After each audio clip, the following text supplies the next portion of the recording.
Hello everyone. सभी का हार्दिक अभिनंदन, सभी का स्वागत अपने जो प्यारा सा हमारा सेशन है। तो आज साथियों हम पढ़ रहे हैं दिल्ली सल्तनत और आप मेरे साथ जुड़े सभी साथी मेरे साथ है वो सेशन को देखें, एंजॉय करिए। तो सभी साथियों से मेरी यही रिक्वेस्ट है कि सभी साथी चैनल को लाइक करें, शेयर करें, सब्सक्राइब करें। तो चलिए साथियों, आज का जो अपना सेशन था इसको हम ऐसे ही आगे बढ़ाते हुए हम क्या करते हैं कि इसको आगे चलाते हुए तो देखेंगे। तो साथियों, हमने जब दिल्ली सल्तनत पढ़ना शुरू किया था तो हम कुतुबुद्दीन ऐबक से लेकर चले थे इब्राहिम लोदी तक। ये काम जो टाइम पीरियड है वो खत्म हो जाता है और उसके बाद में जो 1526 है तब से बाबर है उसका यहाँ पर आगमन हो जाता है। और बाबर का जो कार्यकाल था वो हमने देख लिया है। बाबर अपने जीवन में 4 युद्ध यहाँ पर करता है और किस तरह से उनके युद्ध हुए, किन किन के साथ हुए, ये चीजें हम पिछले सेशन में देख सकते हैं। अगर किसी भी साथी ने अगर पिछला हमारा सेशन नहीं देखा है तो पिछले सेशन को देखकर आप इसे कंटिन्यू कर सकते हैं। तो चलिए साथियों, आज हम देखेंगे, जो आज हम देखने जा रहे हैं वो है मुगल सल्तनत। आज हम क्या देखेंगे? मुगल वंश। मुगल वंश हम देखेंगे।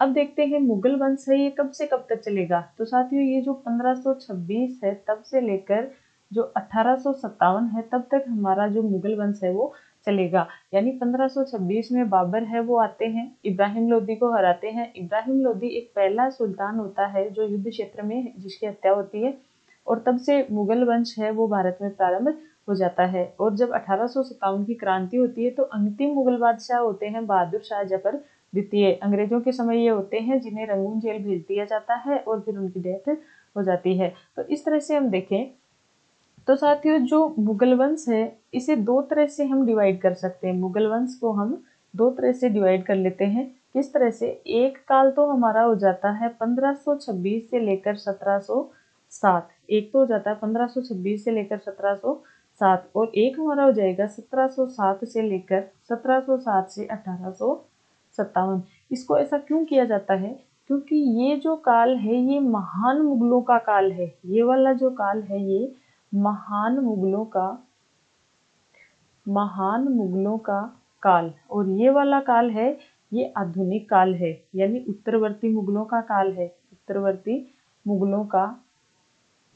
मुगलों का काल है, जिसे हम क्या कहते हैं कि यहाँ पर जो मुगल थे वो महान थे, यहाँ वाले थे उत्तरवर्ती यानी थोड़े कमजोर ही थे, कमजोर टाइप से थे। तो इसे हम मध्यकाल कह देंगे, मध्यकाल। और इसे हम कह देंगे आधुनिक काल। इसे हम क्या कह देंगे? आधुनिक काल। तो देखिए साथियों, आज हम क्या देखेंगे? सबसे पहले कि जो बाबर है वह भारत में आया था। सबसे पहले क्या हुआ था कि बाबर है ये भारत में आते हैं। तो बाबर जब भारत में आते हैं तो ये 4 प्रमुख युद्ध करते हैं। बाबर भारत में आते हैं तो 4 प्रमुख युद्ध करते हैं। सबसे पहला ये युद्ध करते हैं 1526 में। सबसे पहला ये युद्ध करते हैं 1526 में। और इस 1526 वाले में जो युद्ध होता है ये पानीपत का युद्ध होता है। पानीपत युद्ध करते हैं और इसमें इब्राहिम लोदी के साथ में होता है। इब्राहिम लोदी मारे जाते हैं। नेक्स्ट ये क्या करते हैं कि 1527 में ये खानवा का युद्ध करते हैं। 1527 में खानवा का युद्ध करते हैं और इसमें क्या होता है कि महाराणा सांगा है उनको हराते हैं। और इसी युद्ध में बाबर ने क्या किया? जिहाद घोषित किया तथा खुद गाजी की उपाधि, बाबर क्या लेते हैं? गाजी की उपाधि, यानी जिहाद घोषित कर देते हैं और गाजी की उपाधि धारण करते हैं। नेक्स्ट ये क्या करते हैं? 1528 में एक युद्ध करते हैं जिसे कहते हैं संदेरी का युद्ध। जिसे क्या कहते हैं? चंदेरी का युद्ध। यानी नेक्स्ट ये करते हैं चंदेरी का युद्ध। और इस चंदेरी के युद्ध के दौरान क्या होता है कि ये मेदिनी राय को हराते हैं। किसको हराते हैं? मेदिनी राय। यानी ये मेदिनी राय को हराते हैं। और ये जो युद्ध है ये इम्पोर्टेंट है। क्यों है? क्योंकि इस युद्ध को कहा जाता है बाबर के चरित्र पर काला धब्बा। बाबर के चरित्र पर काला धब्बा। बाबर के चरित्र पर काला धब्बा के नाम से इस युद्ध को जाना जाता है। तो ये इम्पोर्टेंट है। अगर पूछा जाए कि ऐसा कौन सा युद्ध है, अगर प्रश्न आ जाता है कि ऐसा कौन सा युद्ध था जो बाबर के चरित्र पर काले धब्बे के समान है, तो उसे हम क्या कहेंगे? चंदेरी का युद्ध 1528 में हुआ था वो वाला। फिर उसके बाद में बाबर युद्ध करते हैं कि ये जो 1528 वाला चंदेरी का जो युद्ध होता है, इसमें क्या होता है कि जो शेर शाह है वो बाबर के पक्ष में युद्ध करते हैं। शेर शाह है बाबर के पक्ष में युद्ध करते हैं। ये वही शेर शाह है जो बाद में हुमायूं को हरा देते हैं। हुमायूं को यहाँ से भागना पड़ता है। तो ये हुमायूं है वो चंदेरी के युद्ध में बाबर के पक्ष में ही युद्ध करते हैं। उसके बाद में नेक्स्ट इनका युद्ध आ जाता है, वो आता है 1529 का युद्ध, और उसे कहते हैं घाघरा का युद्ध। उसे क्या कहेंगे? घाघरा का युद्ध। ऐसा क्यों किया जाता है? क्योंकि इस युद्ध में बाबर अफगानों को हराता है। इस युद्ध में बाबर किसको हराता है? अफगानों को। इस युद्ध में बाबर अफगानों को हरा देता है। अब देखिए साथियों, नेक्स्ट हम देखें तो आगे आ जाएगा हमारा कि बाबर और क्या क्या करते हैं। तो बाबर है वो एक अच्छा लेखक भी है। बाबर क्या है? अच्छे लेखक भी हैं। बाबर अच्छे लेखक भी है। और बाबर क्या करते हैं कि तुर्की भाषा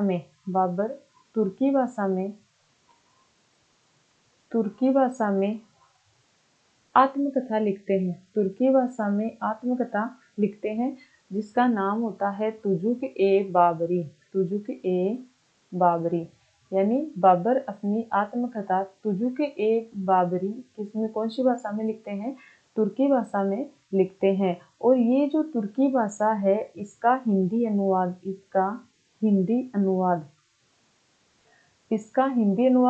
कौन करता है? माफ कीजिएगा,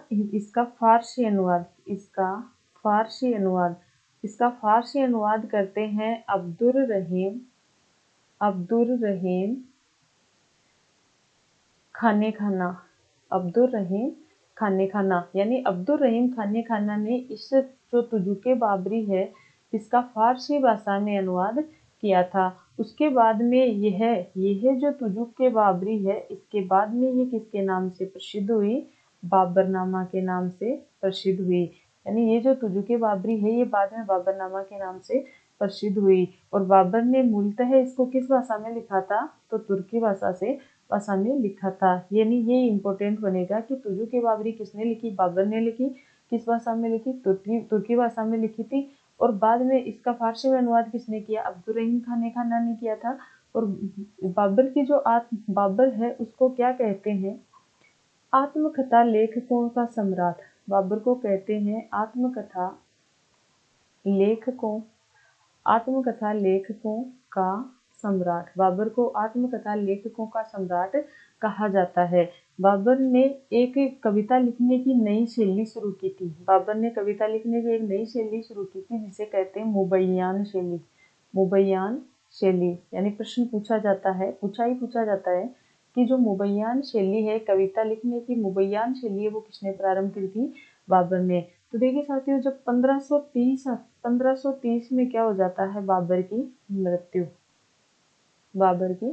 मृत्यु। यानी 1530 में बाबर की मृत्यु हो गई है। जब बाबर की मृत्यु होती है तो सबसे पहले इन्हें दफनाया जाता है।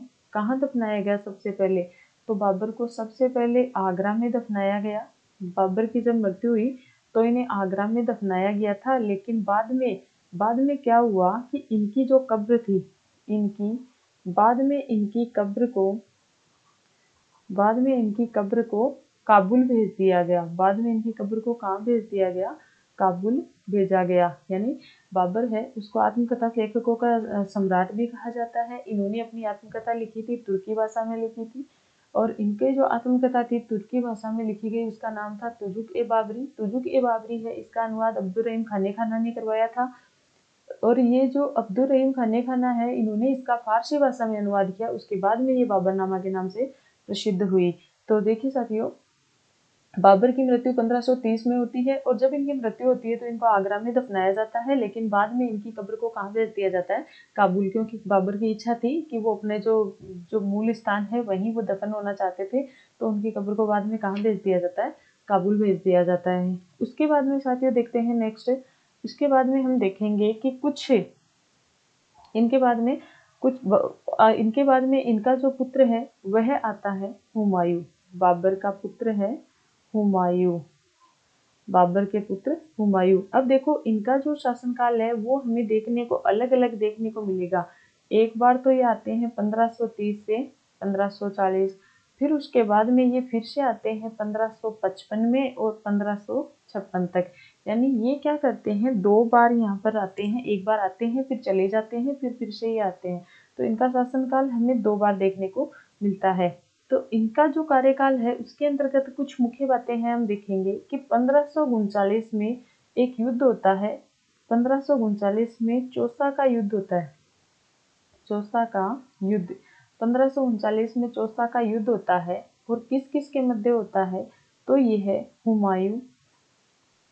हुमायूं एवं शेर शाह के मध्य। किसके मध्य होता है, हुमायूं एवं शेर शाह के मध्य होता है। तो इस युद्ध में एक तो ये होता है और दूसरा वाला होता है 1540 में। दूसरा युद्ध होता है 1540 में, जिसे कहते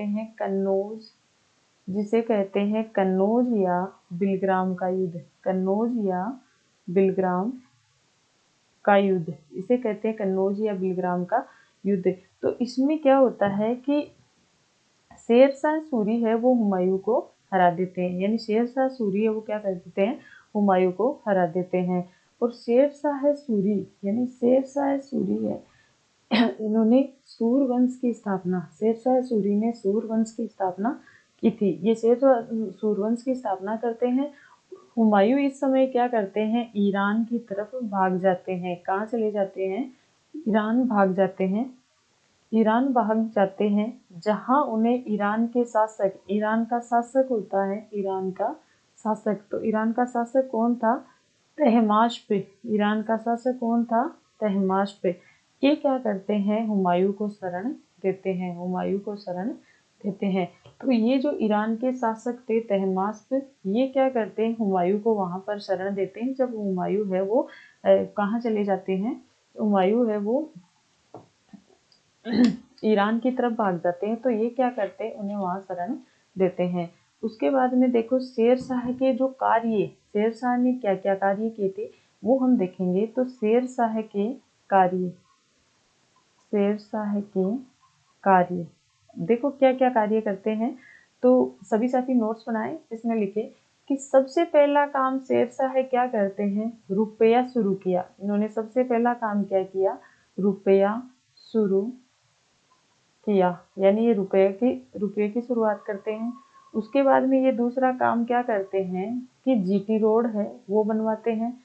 नेक्स्ट ये क्या करते हैं कि दिल्ली का जो पुराना किला,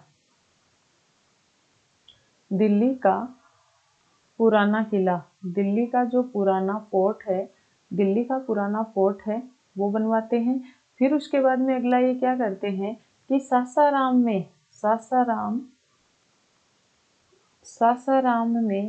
अपना मकबरा बनवाते हैं। शेरशाह क्या करते हैं, सासाराम में अपना मकबरा बनवा देते हैं। यानी ये अपना मकबरा है वो पहले ही बनवा देते हैं। और इसके साथ ही ये क्या करते हैं, लगभग 1600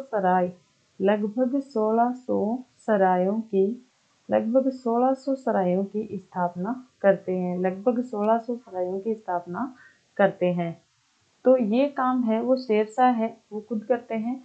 फिर उसके बाद में देखो ये जो इतने कार्य हमने देखे ये किसके हैं, शेरशाह सूरी के हैं। यानी ये सुधार ये यहाँ पर करवाते हैं। फिर उसके बाद में देखिए साथियों कि 1555 में एक युद्ध होता है जिसे कहते हैं सरहिंद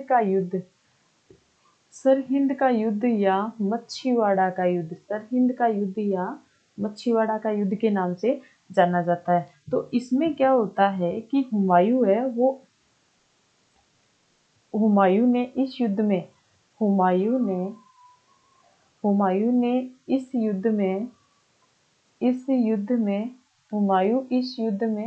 अफगानों को हरा देता है। हुमायूं इस युद्ध में अफगानों को हरा देता है। यानी हुमायूं इस युद्ध में क्या करता है, अफगानों को हरा देता है और फिर से भारत में मुगल वंश की स्थापना करता है। और 1556 में क्या होता है कि जो शेर मंडल है, यानी दिल्ली का पुराना किला था, और दिल्ली का पुराना किला किसने बनवाया था? दिल्ली का पुराना किला किसने बनवाया था? तो शेर शाह सूरी ने बनवाया था। तो इस दिल्ली के पुराने किले में शेर मंडल नाम की एक पुस्तकालय होता है। क्या होता है? शेर मंडल नाम का पुस्तकालय होता है। और इस पुस्तकालय की सीढ़ियों से गिरकर इस पुस्तकालय की सीढ़ियों से गिरकर हुमायूं है उसकी मृत्यु हो जाती है। और हुमायूं के बाद में जो अगला शासक हमारा आता है वो हम देखेंगे। अगले जो शासक होंगे वो होंगे मुगल बादशाह है अकबर। कौन होंगे? मुगल बादशाह है अकबर। यानी ये अकबर है, ये हुमायूं के पुत्र होते हैं। और इनका कार्यकाल अगर हम देखें तो इसमें क्या होता है कि 1556 से 1605 तक अकबर का काल चलता है। और अकबर का अगर हम जन्म देखें तो अकबर का जन्म कहाँ हुआ था? सिंध के अमरकोट सिंध के सिंध के अमरकोट में अकबर का जन्म होता है। अकबर का जन्म सिंध के अमरकोट में राणा वीरसाल के महल में होता है। राणा वीरसाल के महल में अकबर का जन्म होता है।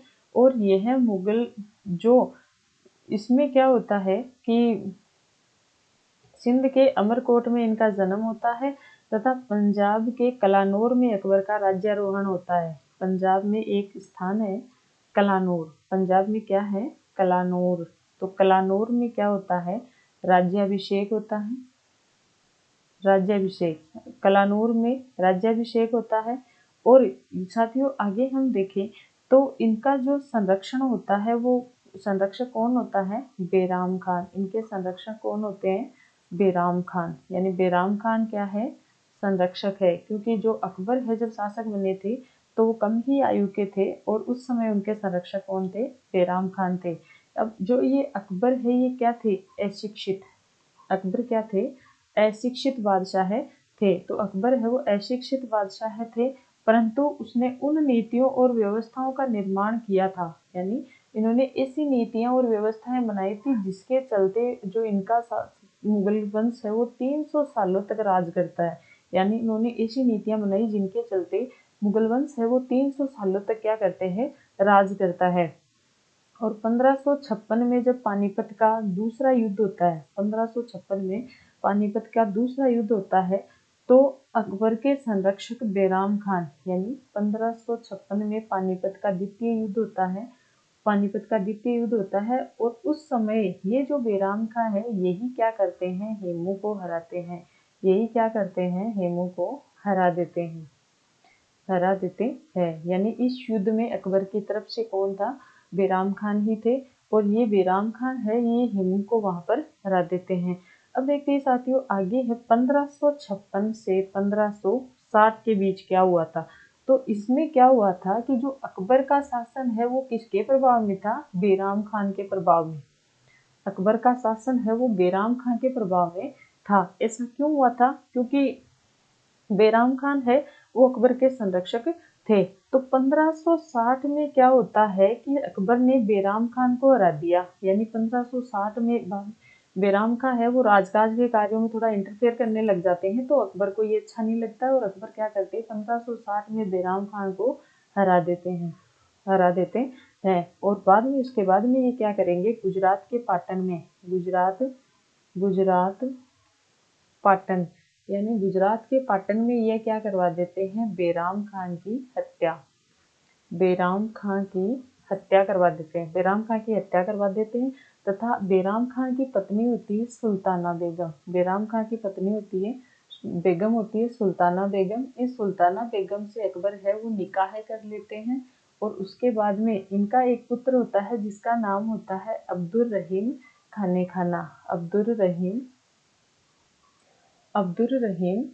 खाना। तो ये जो खाने खाना होते हैं इनको अकबर है वो क्या कर लेते हैं? गोद ले लेते हैं। अकबर इनको गोद ले लेते हैं। यानी इतने कार्य अकबर करते हैं कि इनसे विवाह कर लेते हैं और फिर उसके बाद में खाने खाना को गोद ले लेते हैं। चलिए साथियों, आज के सेशन में हम इतना ही देखेंगे। आगे का जो क्लास है वो हम आगे देखेंगे और उसके बाद में हम जो देखेंगे वो देखेंगे कि 1560 के बाद में लेकर 1562 तक, यानी ये जो 2 साल है इसको हम पेटीकोट शासन के नाम से जानते हैं, पेटीकोट शासन। तो चलिए साथियों, अगले नेक्स्ट वीडियो में हम देखेंगे कि ये जो पेटीकोट शासन होता है ये क्या होता है, किस तरह से ये है। तो इसको हम नेक्स्ट वीडियो में देखेंगे। आज का हमारा जो सेशन है वो आपको कैसा लगा, सभी साथियों को अगर सेशन पसंद आए तो सभी साथी चैनल को लाइक करें, शेयर करें, सब्सक्राइब करें। सभी साथियों का हार्दिक अभिनंदन, सभी का आभार। तो सभी साथियों को मोस्टली थैंक यू।